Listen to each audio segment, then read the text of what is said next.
Hello viewers, welcome to our channel. నేను మీ Charan Parimi. YS Jagan పార్టీని ఒక్కసారిగా ప్రక్షాళన చేశాడు. అనేక మార్పులు చేర్పులతోటి కొత్త రంగులతోటి వచ్చింది పార్టీ. కొత్త రంగు అంటే కొత్త ఐడియాస్ తోటి, కొత్త ఫార్మేషన్ తోటి. ఎందుకంటే జగన్ గారు ఇప్పటిదాకా చూసుకుంటే రాజకీయాల్లో ఆయన ఓడిపోయిన దగ్గర నుంచి కూడా సరైన ప్రణాళికలతోటి ఆ పార్టీని నడిపించలేదు. ఏదో ఒక అడుగు అటు ఒక ఇడుగు ఇటు ఏదో గందరగోళంగా వెళ్తూ వచ్చింది వైసీపీ పార్టీ ప్రస్థానం ఈ 3 నెలల పాటు. సో ఈ గందరగోళ పరిస్థితిని మొత్తానికి జగన్ అర్థం చేసుకున్నాడు. సో ఈ విధంగా వెళ్తే పార్టీకి ఇబ్బందే, ఖచ్చితంగా పార్టీ నుంచి స్పోక్ పర్సన్స్ని మనం ముందుకు తీసుకురావాలి, ప్రభుత్వాన్ని ఇంకాస్త ఇరకాటంలో పెట్టడానికి మనం చర్యలు చేపట్టాలి అని చెప్పేసి జగన్కి అర్థమైంది.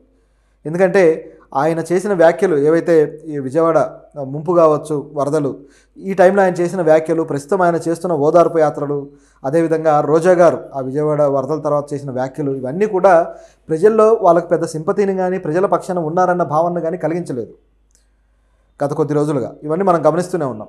ఇప్పుడు కూడా వీళ్ళు జగన్ అలాగే ఆయన అనుచరులు మొత్తం అందరూ ఏకమయ్యారు. ఇప్పటిదాకా ఎవరి దారి వాళ్ళు అన్నట్టుండి ఇప్పుడు ఏకమయ్యారు. సో వీళ్ళు ముంపు ప్రాంతాలకు వెళ్ళి పరామర్శలు ఆల్రెడీ స్టార్ట్ చేశారు. సో ఈ క్రమంలో వాళ్ళకు ప్రజల నుంచి కూడా పెద్ద ఏదైతే జెస్చర్ ఉంటుందో రావట్లేదు.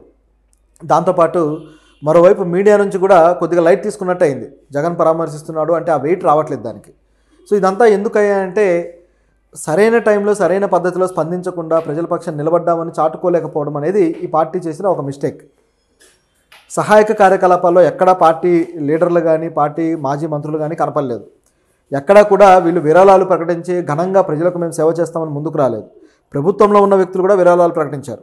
పవన్ కళ్యాణ్ గారు 6 కోట్ల దాకా ప్రకటించారు. సో ఈ పరిస్థితుల్లో ఈ పార్టీ వైసీపీ పార్టీ పూర్తిగా ప్రజల పక్షాన లేదు అన్నట్టుగా ఈ వరదలు అనేవి కూడా ప్రూవ్ చేశాయి. పైగా ఆయన చేస్తున్న విమర్శలు కూడా ముందస్తు చర్యలు తీసుకోలేదనో లేకపోతే రెడ్ అలర్ట్ ప్రకటించలేదనో ఇటువంటి విమర్శలు ఏవీ లేకుండా డైరెక్ట్గా చంద్రబాబు గారి నివాసాన్ని కాపాడుకోవడానికి ఈ వరదలు తీసుకొచ్చాడన్నట్టుగా వాదించడం అనేది అందరూ నవ్వుకున్నారు. అది ఏమాత్రం లాజికల్గా కనపడలేదు. కొద్దో గొప్ప తెలివితేటలున్న వాళ్ళు ఎవరైనా ఆలోచిస్తారు ఇది సరైంది కాదు అని. సో ఇదంతా గమనించి చూసినప్పుడు వైసీపీ పార్టీ ఈ వరదల్ని సరిగ్గా క్యాష్ చేసుకోలేకపోయింది, సరిగ్గా ఆ విషయంలో రియాక్ట్ అయ్యి ప్రజల మద్దతు కూడగట్టుకోలేకపోయింది అనేది ఇక్కడ క్లియర్గా కనపడింది. దాంతోపాటు గత ప్రభుత్వంలో చేసిన తప్పులు కూడా వాళ్ళు ఎప్పుడైతే ప్రభుత్వం నిర్వహించారో ఆ టైంలో అనేక తప్పులు చేసుకుంటూ వచ్చారు కదా, అందులో అనేక మంది అరెస్టులు, అలాగే కేసులు పడ్డాలు, వాళ్ళు పారిపోవడాలు, దాక్కోవడాలు, మళ్ళీ లాక్కొచ్చి అరెస్ట్ చేయడాలు, ఇవన్నీ జరుగుతూ వచ్చాయి. ఇప్పుడు నందిగం సురేష్ గారిని 2 రోజుల క్రితమే కలిసి బయటకు వచ్చిన తర్వాత నా అభిమానులు నన్నేమన్నా అంటే కోపం రాదా, 4 రాళ్ళు వేస్తారు కోపంతో, తప్పేంటి అని చెప్పేసి ఒక చట్ట వ్యతిరేకమైన వ్యాఖ్యలు చేశారు జగన్. అంటే ఆయన్ని తిడితే మీ ఇళ్ల మీదకి వచ్చి దాడులు చేస్తారు, నాశనం చేస్తారు అని చెప్పేసి డైరెక్ట్గా అభిమానులకు హింట్ ఇస్తున్నాడు. అలాగే చట్టాన్ని మేము లెక్క చేయమనే హింట్ కూడా ఇస్తున్నాడు. ఇంత దుర్మార్గమైన డైలాగులు ఒక సీఎంగా ఉండి పరిపాలన చేసిన వ్యక్తి, ఒక మాజీ సీఎం మాట్లాడుతాడని ఎవ్వరూ ఎక్స్పెక్ట్ చేయరు. చాలా దుర్మార్గమైన మాట అది. చట్టాన్ని మేము ఏ విధంగా వాడుకుంటామని చెప్పే మాట లేదు. పైగా దాంతో భాగంగా రెడ్ బుక్లు మేము కూడా మెయింటైన్ చేస్తాము, భవిష్యత్తులో మేము కూడా రెడ్ బుక్కులతోటి యాక్షన్ తీసుకుంటామని చెప్పడం అనేది కక్షపూరిత దుర్మార్గ రాజకీయాలకు ఒక ఉదాహరణ. నిజానికి రెడ్ బుక్ నిర్వహించే వాళ్ళని తప్పు పట్టాల్సిందే, కానీ కోర్టులు చూసుకుంటాయనో లేకపోతే పోలీసు వ్యవస్థ చూసుకుంటుందనో లేకపోతే మేము ప్రజల మద్దతుతో పోరాడుతామనో చెప్పాలి. కానీ ఈ విధంగా వ్యాఖ్యానించడం అనేది అసలు ఏమాత్రం ఒక సీఎంకి సరైనది కాదు, నైతిక విలువలు బాధ్యత అనిపించుకోదు. సో ఇది పరిస్థితి. అయితే ఇక్కడ వచ్చిన విమర్శలు లేకపోతే ఇక్కడ ప్రజల మద్దతు కూడగట్టుకోలేకపోవడం ఇవన్నీ అర్థం చేసుకొని ప్రభుత్వం తమ మీద జులుమును ఇంకా ప్రదర్శిస్తూనే ఉంది. కాబట్టి ఏదో రకంగా వీళ్ళని అడ్డుకోవాలంటే పార్టీని పూర్తి స్థాయిలో ప్రక్షాళన చేసి కొత్త రూపురేఖలు తీసుకురావాలి అని చెప్పేసి జగన్ ఆలోచించారు.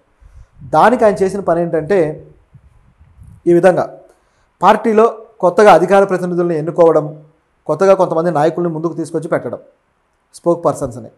ఇందులో భాగంగా పార్టీ పొలిటికల్ అడ్వైజరీ కమిటీ మెంబర్గా పెద్దిరెడ్డి గారిని తీసుకున్నారు. ఇది ఎవరూ ఊహించలేదు.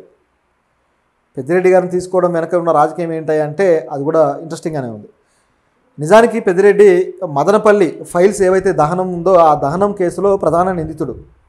అదేవిధంగా ఆయన ఇంటికి ప్రభుత్వ నిధులతోటి రోడ్డు వేయించుకొని ఆ రోడ్ను బ్లాక్ చేసి ఆ ఇంటి చుట్టూ ఎవరు తిరగకుండా ఆ రోడ్లో తిరగకుండా బ్లాక్ చేసిన మహానుభావుడు. సో ఆయన ఈ విధంగా కొద్దిగా కాంట్రవర్సీ అయ్యాడు, కేసులు నమోదయ్యాయి, పెద్ద ఇష్యూ అయింది. అసలు ముందు ప్రభుత్వం రాగానే జరిగిన పని ఏంటయ్యా అంటే ఆ ఫైల్స్ దగ్ధం అవ్వడం. ఏవైతే ప్రభుత్వం కొన్ని అక్రమాలు చేసిందో వాటికి సంబంధించి ఏది కూడా ఎవిడెన్స్ లేకుండా చేయడానికి ప్రయత్నించడం, అందులో ప్రధాన నిందితుడు ఆయన. ఆల్రెడీ ఈ కేసుని రాష్ట్ర సిఐడి శాఖ డీల్ చేస్తూ వస్తుంది. ఇదొక యాంగిల్లో ఉంటే, ఇటువంటి వివాదాస్పదంగా ఉన్న లీడర్కి ఇప్పుడు ఎందుకు సడన్గా ఇంత ఎక్స్పోజర్ ఇచ్చారు, ఎందుకు నిలబెట్టారు అని చూస్తే, చంద్రబాబు గారికి ధీటైన సరైన లీడర్ పెద్దిరెడ్డి అని చెప్పేసి జగన్కి ఎప్పటి నుంచో ఉన్న భావన. చంద్రబాబు గారిని ఓడించడం కోసమే ఆయన నియోజకవర్గం కుప్పంకి బలవంతంగా పెద్దిరెడ్డిని తీసుకొచ్చి ఆయన చేత అక్కడ రాజకీయపరమైన స్ట్రాటజీలు నడిపి ఎన్నో ప్రయత్నాలు చేసినా సరే సాధ్యం కాలేదు. కానీ ఆయన కెపాసిటీ మీద జగన్కి ఉన్న భరోసా అనేది గత ఎలక్షన్ టైంలోనూ చూసాము, ఇప్పుడు కూడా చూస్తున్నాం. కాబట్టి ముందు తీసుకొచ్చి పెట్టాడు. ఖచ్చితంగా చంద్రబాబు గారికి ధీటైన సమాధానాలు ఇస్తూ రాజకీయ చాతుర్యం ఉపయోగిస్తాడనేది ఒక యాంగిల్. రెండోది, తనకి ఇప్పటిదాకా ఉన్న అసలైన అడ్వైజరీ కమిటీ, అసలైన శాఖ, అసలైన క్యాబినెట్ వ్యక్తి, అంటే వీటన్నిటిలో లేకపోయినా సరే ఆ స్థాయి కలిగిన వ్యక్తి సజ్జల గారు. ఆయన్ని దూరం పెట్టమని చెప్పి పార్టీలో ప్రతి ఒక్కరూ కూడా మొత్తుకుంటూ ఉన్నారు. ఆయన మీద డైరెక్ట్గా ఇండైరెక్ట్గా అనేక మంది వ్యాఖ్యలు చేస్తూ వచ్చారు. ఇప్పుడు ఆ స్థాయిని ఫిల్ చేయాలంటే సజ్జల దూరం పెడితే చాలా వరకు డొల్లతనం కనిపిస్తుంది అనమాట. ఎందుకంటే అంత ఆక్రమించారు సజ్జల. పార్టీ అనేది మొత్తం ఒక బాక్స్లో ఉన్నది అనుకుంటే, ఆ బాక్స్లో 80% సజ్జల ఇన్ఫ్లుయెన్సే, మిగతా 20% మిగతా వాళ్ళు. సో ఈ 80% తీసేస్తే ఖాళీ అయిపోతుంది ఆ బాక్స్. దాన్ని ఫిల్ చేయాలి అంటే మరి కొంతమంది బలమైన ధీటైన నాయకులను తీసుకోవాలి. ఇప్పుడు సజ్జలనే కాదు, సజ్జల కుమారుని కూడా, రవిచంద్రారెడ్డిని కూడా, ఇద్దరిని పక్కన పెట్టారు. ఎందుకు ఈ విధంగా చేశారు అంటే అందరికీ తెలిసిందే. డొక్క మాణిక్య ప్రసాద్ గారు ఆయన మీద డైరెక్ట్ విమర్శలు చేశారు. అదేవిధంగా జాఫర్ గారితో ఇంటర్వ్యూలో మరొక లీడర్ పేర్ని నాని గారు విమర్శలు చేశారు. ఇక కేతిరెడ్డి గారు అయితే అవకాశం దొరికినప్పుడల్లా చేస్తూనే ఉన్నాడు. సో ఇట్లా పార్టీలో ఉన్న ముఖ్యమైన లీడర్లే ఈ స్థాయి విమర్శలు చేసేసరికి ఆ ప్రమాదం ఏంటనేది గ్రహించారు జగన్. నిజానికి ఇప్పటికీ కూడా జగన్ గారికి సజ్జల యాక్టివిటీస్ వల్లే మనం దెబ్బతిన్నామనే అవగాహన లేదు. కాకపోతే దెబ్బతిన్నారు కాబట్టి ఇప్పుడు ఖచ్చితంగా చేంజ్ చేయకపోతే ఉన్న నాయకులు కూడా జారిపోతారన్న భయంతో చేస్తున్నారు అనుకోవాలి. సో ఇది ఈయనకున్న పరిస్థితి. అలాగే వైసీపీ సోషల్ మీడియా హ్యాండిల్స్ ఏవైతే ఉన్నాయో ఐటీ సెల్ దీన్ని మెయింటైన్ చేసింది సజ్జల కుమారుడు. వాళ్ళిద్దరి మీద కూడా కొన్ని ఆరోపణలు ఉన్నాయి. ఈ జత్వానీని కొద్దిగా వీళ్ళు వేరే రకంగా ఉపయోగించి ఆమెను దెబ్బతీయడానికి ప్రయత్నించారని, ఆవిడ పరువుకు భంగం కలిగిస్తూ రకరకాలుగా చేశారని చెప్పేసి ఆరోపణలు ఉన్నాయి. అయితే ఈ సోషల్ మీడియాను కూడా సరిగ్గా డీల్ చేయలేదు, కేవలం బురద చల్లడానికి వాడారు తప్పితే పార్టీ చేసిన మంచి పనులు చెప్పుకోవడానికి, ప్రభుత్వం చేసిన ఆ పథకాల్లో అభివృద్ధి పనులు చెప్పుకోవడానికి వాడలేదు అనేది వాస్తవం. ఈ విషయంలో కొంతమంది నాయకులు పార్టీ నుంచి డైరెక్ట్గానే విమర్శించారు. జగన్ తాను చేసిన ఈ ఏవైతే సంక్షేమ కార్యక్రమాల గురించి బాగా ప్రచారం చేసుకున్నాడు, కానీ తాను అభివృద్ధి చేసిన అభివృద్ధి కార్యక్రమాల గురించి ప్రచారం చేసుకోలేదు అని చెప్పేసి న్యూట్రల్గా ఉన్న కొంతమంది కూడా మాట్లాడారు. అది కూడా కొంతవరకు వాస్తవమే. సో ఆ పని ఎందుకు అలా జరిగిందయ్యా అంటే, ఒకటి జగన్ ప్రయారిటీ, రెండోది ఆయన మనసు గెలుచుకోవాలంటే చేయాల్సిన పనులు ఇవే అని చెప్పేసి ఐటీ సెల్ భ్రమపడడం. అంటే ఐటీ సెల్లో ఉన్న వ్యక్తులు ప్రొఫెషనల్స్ కాకపోవడం. సో వాళ్ళు జగన్ మనసు గెలుచుకోవాలంటే చంద్రబాబుని, లోకేష్ని తిట్టాలి, రెండోది పవన్ కళ్యాణ్ని ప్యాకేజీ స్టార్గానో లేకపోతే మరో స్టార్గానో విమర్శలు చేయాలి, లేకపోతే సంక్షేమ పథకాల్లో ఈయనేదో ఒక జీసస్ లాగా అందరికీ వరాలు ఇచ్చేసినట్టుగానో లేకపోతే మరో దేవుళ్ళలాగా చూపించాలి అనే ప్రయత్నం పెట్టుకొని ఆయనకు ఉన్నదాన్ని డ్యామేజ్ చేశారు. ప్రజల సొమ్మును ప్రజలకు ఇవ్వడానికి ఏదో పెద్ద చారిటీ చేస్తున్నట్టు బిల్డప్ ఇవ్వక్కర్లా, అది ప్రజల సొమ్ము. అన్నెసెసరీగా ఇచ్చేది కట్ చేస్తే అదే సంతోషం. అలా కాకుండా అసలైనవి కట్ చేసి కొసరవు మాత్రం ఇస్తూ పోతారు వీళ్ళు. సరే, ఇదంతా ఒక యాంగిల్ అయితే వీళ్ళని ఈ విధంగా పక్కన పెట్టారు. ఇప్పుడు సోషల్ మీడియా హ్యాండిల్స్ కూడా ప్రత్యేక సలహాదారుగా, ప్రత్యేక పొలిటికల్ అడ్వైజర్గా, ఇంకా చెప్పాలంటే అసలు ఆ పదవి కూడా వెరైటీగా ఉందన్నమాట. సో అలాంటి పదవిలోకి సాయి దత్ అనే ఒక వ్యక్తిని తీసుకొచ్చి పెట్టారు.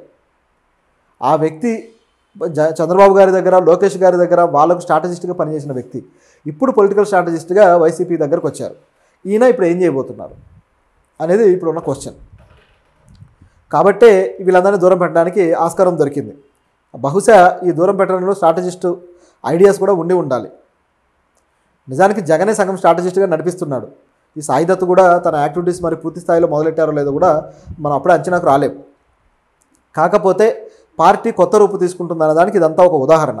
ఇదే కాకుండా శ్యామల గారికి అలాగే రోజా గారికి మిగతా అందరికీ కూడా తగిన ప్రాధాన్యత ఇస్తూ వచ్చారు. రోజా అంటే ఆల్రెడీ స్పోక్ పర్సన్గా ఉన్నారు. పార్టీ తరపు నుంచి పెద్ద స్థాయి నాయకులను విమర్శించే వాళ్ళలో రోజా కూడా ఒకరు.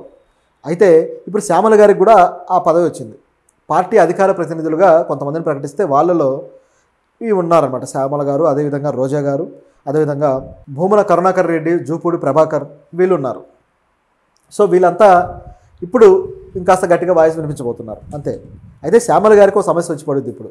అంటే మనం ఓవరాల్గా చూసుకుంటే రోజా గారు ఏ విధంగా అయితే పవన్ కళ్యాణ్ గారిని చిరంజీవి గారిని కూడా కలిపి, ఎందుకంటే చిరంజీవి గారు రాజకీయాల్లో లేకపోయినా ఆవిడ నోరు పారేసుకున్నారు, ఆ విధంగా విమర్శించారు. ఇదే పద్ధతిలో ఇప్పుడు శ్యామల గారిని కూడా విమర్శించమని ఆదేశాలు వస్తాయి. సో ఆవిడ కూడా విమర్శించాల్సిన పరిస్థితి ఉంటుంది.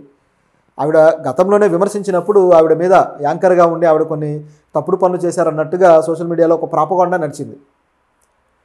అలాగే ఆవిడ సినిమాల్లో చేసిన కొన్ని విజువల్స్ కట్ చేసి ఆవిడ మీద కాస్త కొద్దిగా అభ్యంతరకరమైన ప్రాపగాండా చేశారు. అది కరెక్ట్ కాదు. రాజకీయాల్లో ఉన్న మహిళలకి వాళ్ళకి మనం విలువ ఇవ్వాలి, వాళ్ళని గౌరవించాలి. విమర్శలు వ్యక్తిగతంగా ఉన్నప్పుడు వ్యక్తిగతంగా కూడా ఎదురుదాడి చేయక తప్పదు. కానీ బయట సోషల్ మీడియా పీపుల్ కావచ్చు, అలాగే పార్టీ అభిమానులు కావచ్చు, నైతికంగా సరిగ్గా లేకపోతే అది ఆ పార్టీ క్యారెక్టర్గా ముద్రపడే అవకాశం ఉంది. ఈ పార్టీ మహిళల్ని నీచంగా చూస్తుంది, మహిళల పట్ల ఈ పార్టీకి ఉన్న అభిప్రాయం ఇది అని తప్పుడు సంకేతాలు వెళ్తాయి. కాబట్టి మహిళలు రాజకీయాల్లోకి రావడము, వాళ్ళందరూ నెగ్గడమే చాలా గొప్ప విషయం. ఇప్పటికీ కూడా ఏదైతే రిజర్వేషన్ కొద్దిగా ఉందో ఆ కొద్దిగా రిజర్వేషన్లోనే వీళ్ళు పోరాడుతూ వస్తున్నారు. ఇప్పటికీ చట్టసభల్లో 33% రిజర్వేషన్ అనేది లేకుండా పోయింది. 50-50 అంటారు కానీ 33కే గతి లేదు. సో ఇలాంటి పొజిషన్లో వాళ్ళని మరింతగా హ్యూమిలియేషన్కి గురి చేసి మరింత అవమానపరిచి చేయడం అనేది అత్యంత నీచ రాజకీయాలకు ఇది ఒక ఉదాహరణ. ఈ రాజకీయాలన్నీ కూడా ఆంధ్రప్రదేశ్లో ఎక్కువ జరుగుతున్నాయి. జాతీయ స్థాయిలో ఏ రాష్ట్రంలోనూ ఇంత నీచమైన రాజకీయ ప్రాపగండ అనేది లేదు, అది మహిళల మీద. సో ఇదొక యాంగిల్ అయితే సరే, వీళ్ళు పెట్టడం జరిగింది. ఇప్పుడు వీళ్ళు ఏం మాట్లాడతారు అనేది కొద్దిగా ఆసక్తికరమైన విషయం. ఇకపోతే మీడియా ఛానళ్ళలో మాట్లాడడానికి, మీడియా ఛానళ్ళలో స్పీచ్లు ఇవ్వడానికి విడుదల చేశారు వైసీపీ నాయకులు. సో ఇందులో గమనించి చూస్తే గతంలో ఉన్న నాయకులు ఉన్నారు, కొత్త నాయకులు కూడా ఉన్నారు. సో గతంలో అయితే మరీ దారుణంగా నోరు బారేసుకున్న వాళ్ళు ఉన్నారు. పేర్ని నాని కావచ్చు, అదేవిధంగా కొడాలి నాని కావచ్చు, వీళ్ళంతా, ఇక అనిల్ కుమార్ యాదవ్, సో వీళ్ళంతా ఉన్నారు. అయితే ఇప్పుడు చూసుకుంటే ముఖ్యమైన నాయకులే ఉన్నారు. సో వీళ్ళు ఏ విధంగా విమర్శించబోతున్నారు అనేది ఇప్పుడు ఆసక్తికరంగా ఉంది. అయితే ఈ విమర్శలు గతంలో లాగా పనిగట్టుకొని పర్సనల్ క్యారెక్టర్ అసాసినేషన్ ఈ విధంగా కాకుండా కన్స్ట్రక్టివ్గా ప్రభుత్వ చర్యల మీద, డెవలప్మెంట్లో వచ్చిన లోపాల మీద, అవినీతి మీద ప్రత్యేకమైన విమర్శలు ఉంటే బాగుంటుంది. దీనికి వాళ్ళకున్న సోర్సెస్ ఉపయోగించి కొద్దిగా ఎవిడెన్సెస్ కూడా ముందు పెడితే ఇంకా బాగుంటుంది. అంటే గాలివాటం విమర్శలు కాకుండా మీడియా ఉంది, ఇన్వెస్టిగేటివ్ జర్నలిజం ఉంది వాళ్ళకి. సో అటువంటి ప్రయత్నాలు కూడా చేయొచ్చు. ఇన్వెస్టిగేటివ్ జర్నలిజాన్ని ప్రభుత్వం చేసే తప్పుల కోసమో లేకపోతే వీటి కోసం వాడకుండా నాయకుల రాసలీలలు, వాళ్ళ బెడ్రూమ్లో కెమెరాలు వీటికి వాడుతున్నారనమాట.